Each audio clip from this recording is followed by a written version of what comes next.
I'm Maria, and I'm the founder of We Capture Carbon. Earlier in life, I was a researcher and I studied cancer and viruses and immunology, and I was involved in making cancer drugs in my 20s. And now I'm doing all kinds of other things and building We Capture Carbon. So what we have here today that we're going to spend most of our time talking about are earthworm terrariums that people can have in their kitchen. And there are a number of things that go into this, so we'll be walking through it step by step. One of the things that is exciting about this work is that it is about microorganisms, which we can't see with our eyes. We need special tools to see them, but we can think about them and appreciate them with our imagination. This is a microorganism, an image taken with an electron microscope.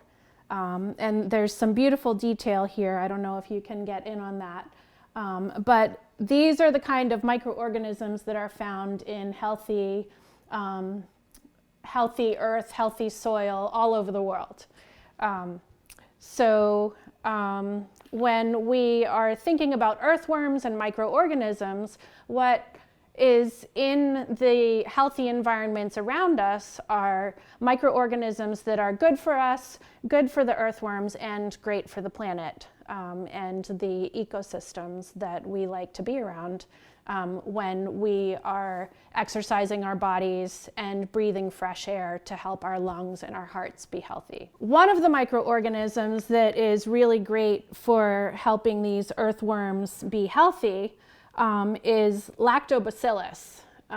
So you may have heard of lactobacillus. You can find it in products at the grocery store, at the at the CVS, and you can find them on farm fresh eggs. So one of the beautiful things about eggs is that they are covered in some people call it a cuticle, some people call it a bloom. And it is made of biopolymers that keep the egg fresh, and lactobacillus. So lactobacillus is a bacteria that is found all over the human body, in our lungs, in our mucosal tissues, and it is one of the first microorganisms that colonizes a newborn baby. So this bacteria is one that helps protect us and helps keep us healthy. It's found all over babies and on these eggs. An amazing thing about healthy ecosystems and gardens is that the earthworms love the lactobacillus, the chickens love the lactobacillus, and plants actually grow better when they are grown with compost that has lactobacillus and earthworms in the mix. If they're grown with just chemical fertilizer, they don't grow as healthy, as resilient, and they need a lot more water. So the amazing thing to me about earthworms, there's many amazing things about earthworms, but here, I'm going to lift this up so you can see what I'm looking at. So here we have what I call a reservoir. This is where I put the food for the earthworms, and then out here I have the media that the earthworms like to crawl around in. So this is nice and rich. It's a dark color. So to me, one of the amazing things about earthworms is that they breathe through their skin. So we want healthy lungs and they want healthy skin. Of course, we all want healthy skin. But their lungs and their skin are one and the same organ. So when I'm thinking about going out in nature and walking in the forest, breathing the fresh air, those beautiful molecules that the trees emit out into nature are good for my lungs. And the earthworms, they live in the earth, so they stay healthy by choosing where they want to go. So in this terrarium that I have set up, I am giving the earthworms a choice. So they start out in some soil material, and then they're given the choice of when they want to go eat the food that's in this reservoir. So I'm going to lift this up and maybe you can see. So here you can see the earthworms are hanging out of the bottom because this is an upcycled container that I'm reusing from a potted plant, and it's got the holes on the bottom, and the earthworms are given the choice, you know, they can crawl in and out. You'll notice that the side of this container is covered in, you know, brown spots, and that's because the earthworms in here are very happy, and you can see an earthworm here through the plastic crawling around on the side. You can tell they're happy in here because they're just crawling all around wherever they wish to go, and they're depositing this microbially rich earthworm castings on the side of the container, basically earthworm poop, which is full of the great microorganisms from their intestines.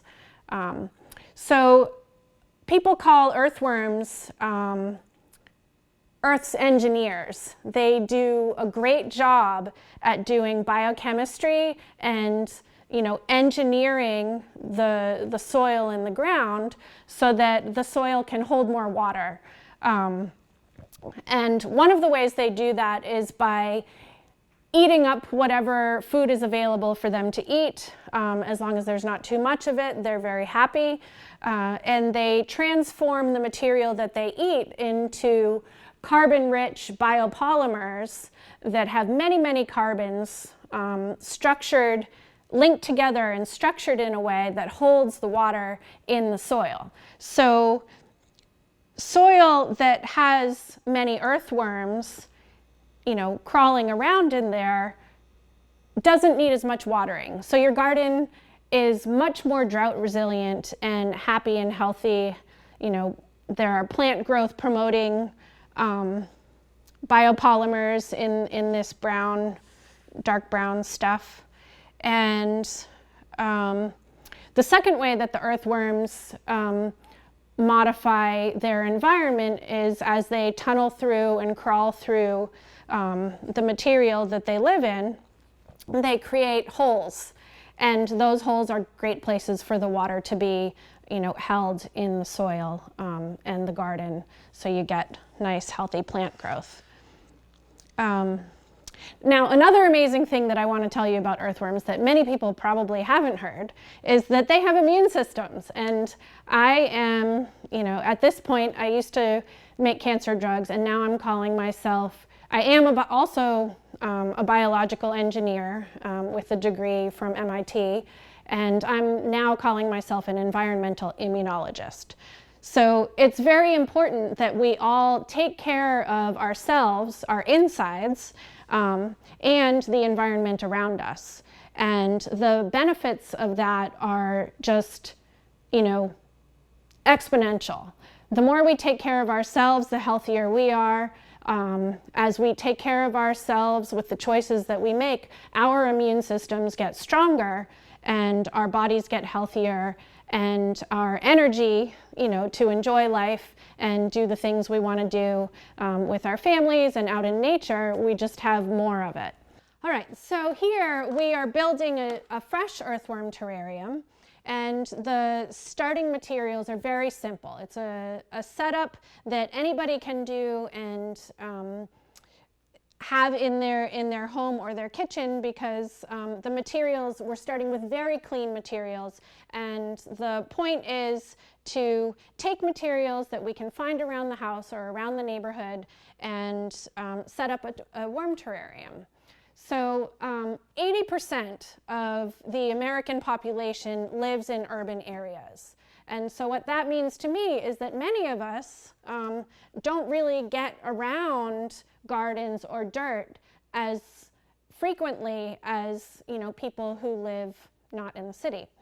So this is an opportunity to have, you know, something fun to do in the house with earthworms and healthy soil that has healthy microorganisms. And, you know, earthworms are amazing and they're great as pets. So this is where we're starting.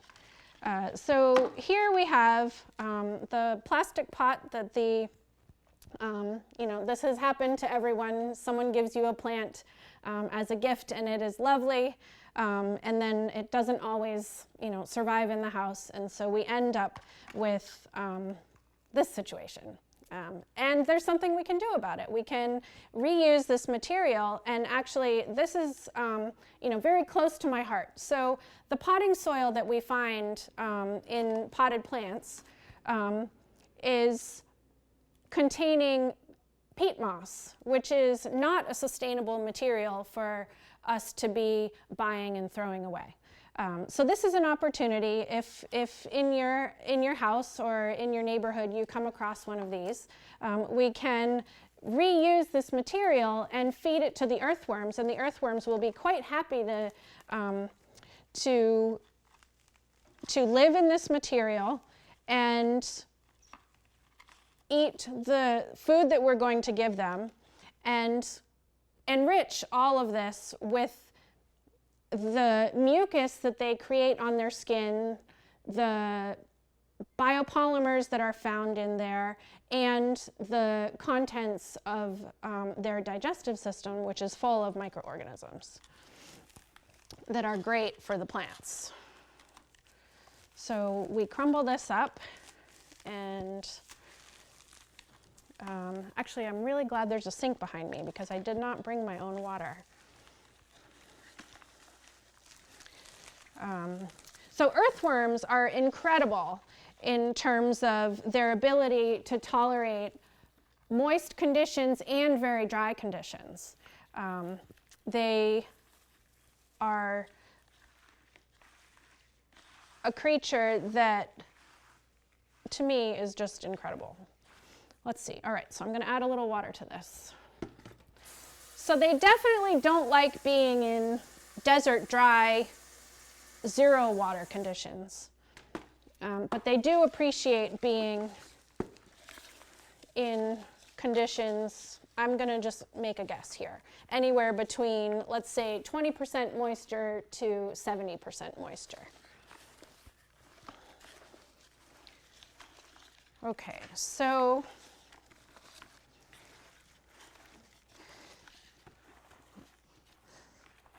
one of the reasons people like potting soil is because it does hold a good amount of moisture, but it also drains a lot of moisture. So here we're not having any drainage in this pot on purpose because we're conserving and upcycling everything we put in here. So this is, you know, I can squeeze it and maybe a drop or two of water comes out. So that's about the right amount of moisture for an earthworm to be really comfortable in this terrarium system. Now, into this pot, I'm going to put a little bit of the potting soil. And now here we have some coffee grounds. So the thing about coffee grounds is that they've got all the, you know, materials that food are made of, the food that we eat, the food that, you know, everything, the food that the earthworms eat, many living organisms eat. So they've got proteins, they've got minerals, and what's good about them for this system is that they don't really go into a rotting situation. So some of the earthworm composting systems that we have in our kitchens, some of us, you know, we're feeding them things like our banana peels, our apple cores, and, you know, that is really fun to do, but that is class 2.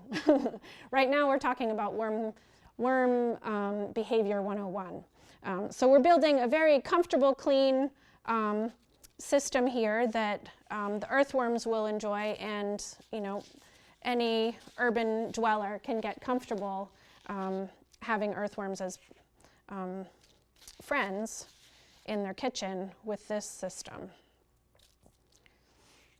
So we put in the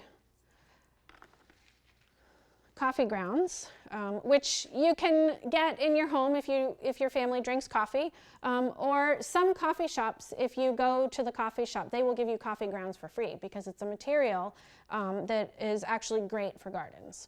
All right, so I'm going to wash my hands.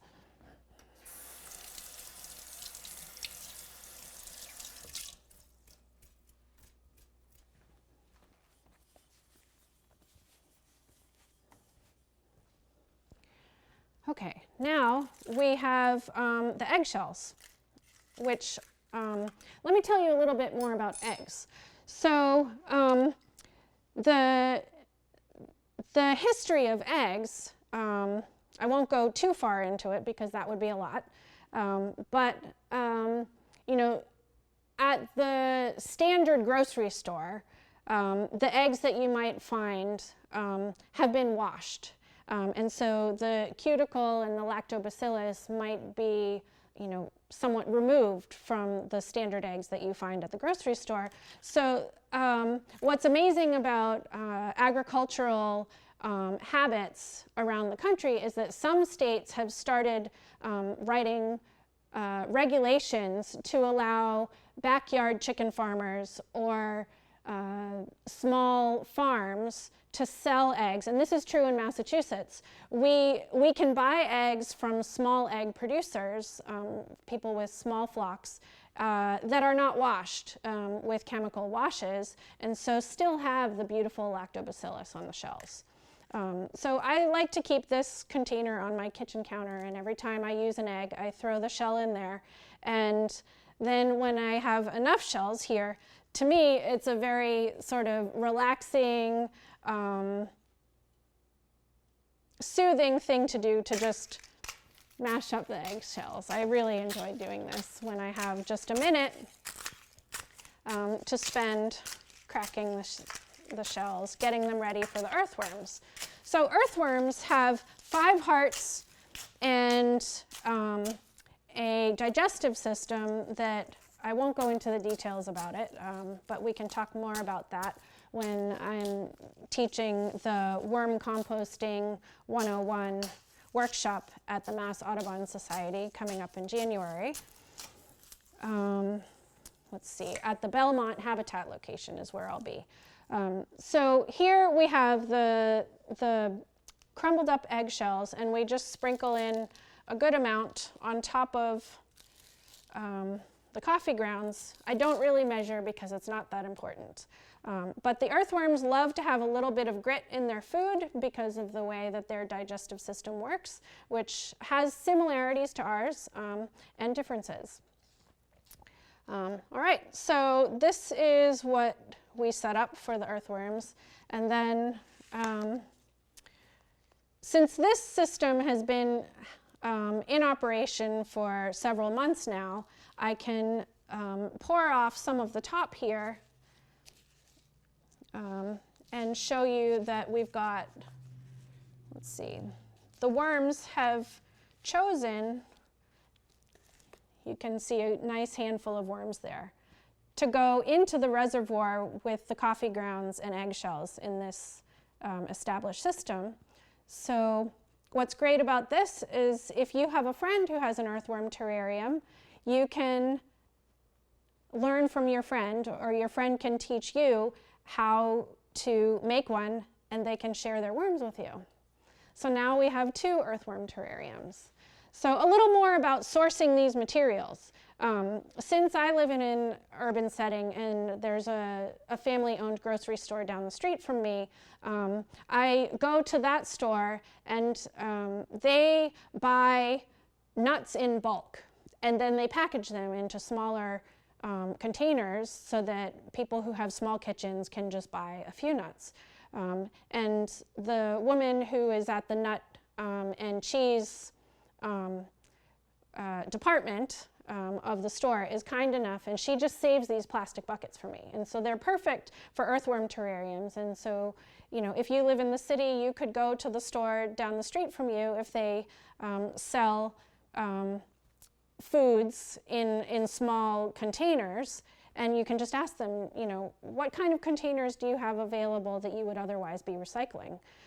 So, you know, reduce, reuse, recycle. Reducing is important, and this is an opportunity to reuse and upcycle all kinds of materials that we find and keep them out of the waste streams and help the environment all at once. So now we have here a fresh new earthworm terrarium that we have built, and I'm going to, you know, wrap things up here by just letting you know that my next phase will be teaching Tai Chi for arthritis and Tai Chi for kids, and also making We Capture Carbon soap. As we take care of our insides, our outsides, and the energy that we carry in the world, we can build a brighter and more joyful future for our communities and for ourselves. So thank you for listening to me today.